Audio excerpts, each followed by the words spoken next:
28 may 1918-ci il.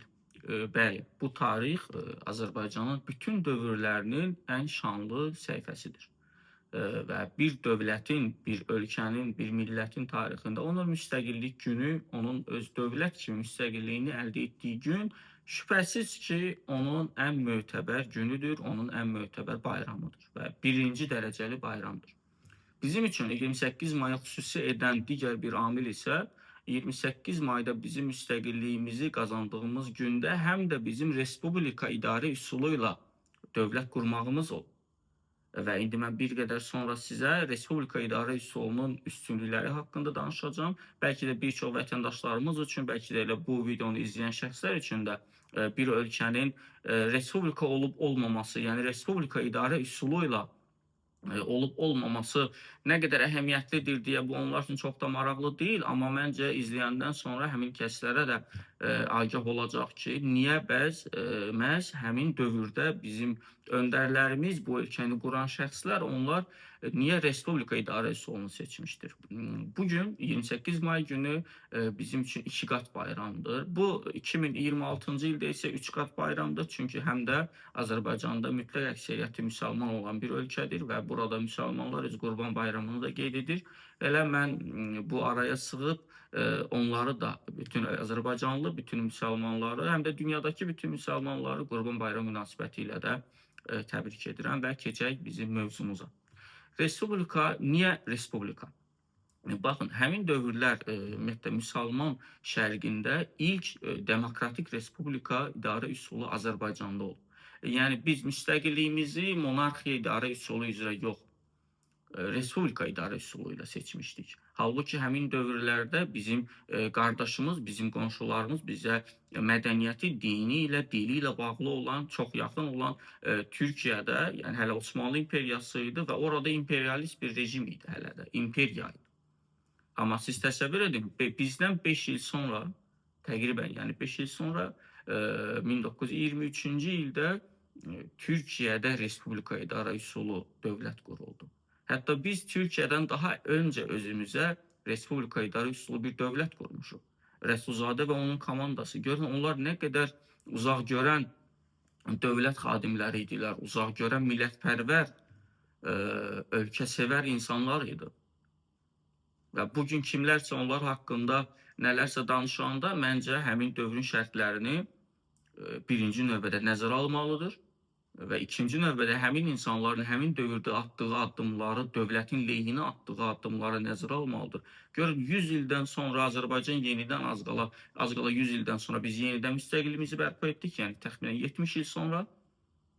Və onda da bizim konstitusiyamızda yenə də Azərbaycan respublika idarə üsulu dövlət olaraq seçildi. Bəli, bugün bizim konstitusiyamızda ən azından respublika idarə üsulu dövlət göstərilib.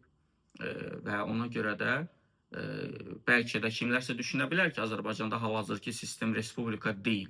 Bəli, Azərbaycanda respublikaçılığın ayaqları kifayət qədər zədələnib. Monarxiya idarə üsuluna və yaxud da ki, ailə idarə üsuluna bir qədər daha yaxın bir sistem qurulub, avtoritar bir sistemdir Azərbaycanda bugün, siyasi sistem. Amma bu konstitusiya əlahəzrət faktdır. Bu konstitusiyanın biz istinad nöqtəsi kimi həmişə konstitusiyaya istinad edirik ki, bizim konstitusiyamızda Azərbaycan hələ ki respublikadır. Ola bilər ki, növbəti illərdə referendumla bu hökumət özünü monarxiya elan etsin. Mən bunun ehtimalı çox az olduğunu düşünürəm. Amma hər halda, amma indinin özündə fakt budur ki, Azərbaycan hələ də respublikadır və biz bununla fəxr etməliyik. Respublikaçılığın üstünlüyü nədir? Respublikaçılığın üstünlüyü ondan ibarətdir ki, hakimiyyətdəkini xalq seçir. Hökumət olanlar, hakimiyyət olanlar, rəhbər olanlar, yəni dolayısıyla yolla xalqa hesabatlı olmalıdır. Bəli, siz deyə bilərsiniz ki, bugün Azərbaycanda seçki yoxdur. Bəli, siz deyə bilərsiniz ki, bugün Azərbaycanda rəhbər şəxslər, hakimiyyətdə olan qruplar, onlar xalqa hesabatlı deyil. Mən sizlə razılaşacağam. Çox təəssüf ki, bəli, bu belədir. Ona görə də mən bu hökumətə, onun rəhbərinə müxalif mövqedəyəm. Və mən düşünürəm ki, Azərbaycan xalqı artıq Yeni Azərbaycan Partiyasının idarə etdiyi bu 35 ilə yaxın artıq müddətdə idarə etdiyi bu ölkədə iqtidarı dəyişməlidir. Seçki yolu ilə dəyişməlidir. və konstitusiyanın bizə tanıdığı respublika idarə üsulundakı necə ki var, bizdə də o formada seçki ilə, seçimlə biz bu hökuməti dəyişməliyik ki, daha ədalətli rəhbər gəlsin, daha hesabatlı rəhbər gəlsin, daha şəffaf və daha seçkili orqanlarla seçilmiş şəxslər ölkəni idarə etsin. Nəinki ki, indiki formada olan bu avtoritar bir qədər də qarışıq münasibətlər üzərində qurulan idarə üsullu bir ölkə idarə etməsi. Respublikaçılığın ümumiyyətlə biz dəyərini bilməliyik. Biz başa düşməliyik ki, respublika olmaq nə deməkdir?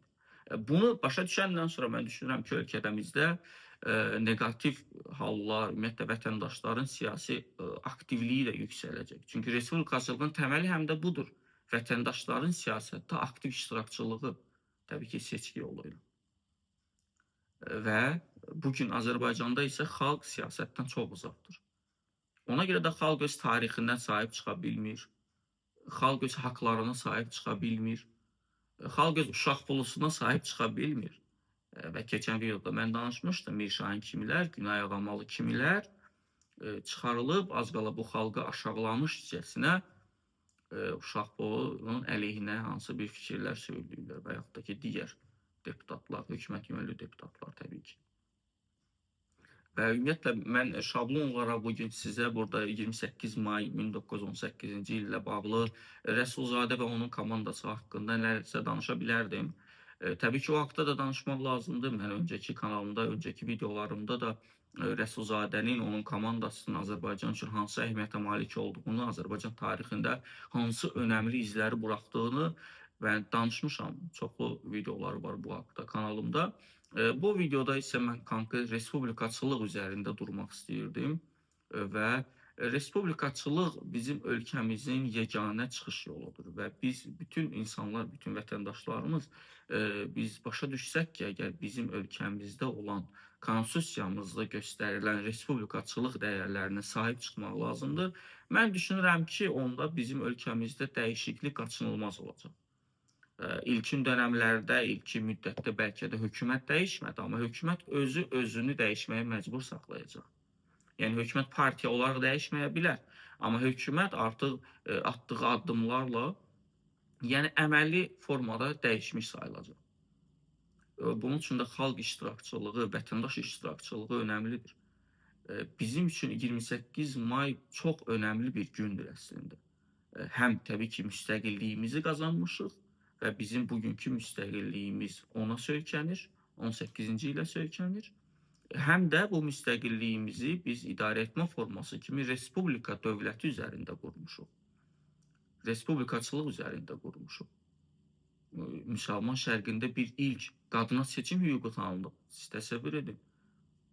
O zamanlar şərqdə ilk cumhuriyyət, ilk respublika biz olmuşuq ki, biz qadına seçim hüququ tanımışıq. Və bizim parlamentimiz, həmin dövrün parlamenti çox demokratik idi və aşırı dərəcədə hətta demokratik idi. Azərbaycanlılardan daha çox orada bizim ölkəmizdə yaşayan digər millətin nümayəndələri, məsələn, ermənilər var idi parlamentdə, ruslar var idi parlamentdə, ruslar daha çoxluq təşkil edirdilər və s. və ilaxır. Görün bizim necə bir parlamentimiz olub. Və çox təəssüf ki, bizim həmin dövrdə biz dövlətimizi, respublikamızı qoruya bilmədik. Amma ən əsası odur ki, bizim 91-ci ildə yenidən müstəqilliyimizin bərpa etməyimizə səbəb həm də bizim elə 18-ci ildə qazandığımız müstəqillik oldu. Və təbii ki, biz bunu ona borcluyuq. Həmin dövrdə bizim ziyalılarımız əllərini bir işə saldılar, necə deyərlər, və əllərini bir daşın altına qoyub daşdan bir vətən düzəltdilər bizim üçün. Boş ərazidən bir vətən düzəltdilər bizim üçün və bir dövlət qurdular və bunu həm də respublikaçılıq üzərində qurdular. Baxın, bu çox önəmlidir. Bir daha hər birinizin 3 bayramını da təbrik edirəm. Qurban bayramını, bizim müstəqillik günümüzü, həm də respublika günümüzü və ən önəmlisi də müstəqillik və təbii ki, respublika günümüzü bir daha təbrik edirəm.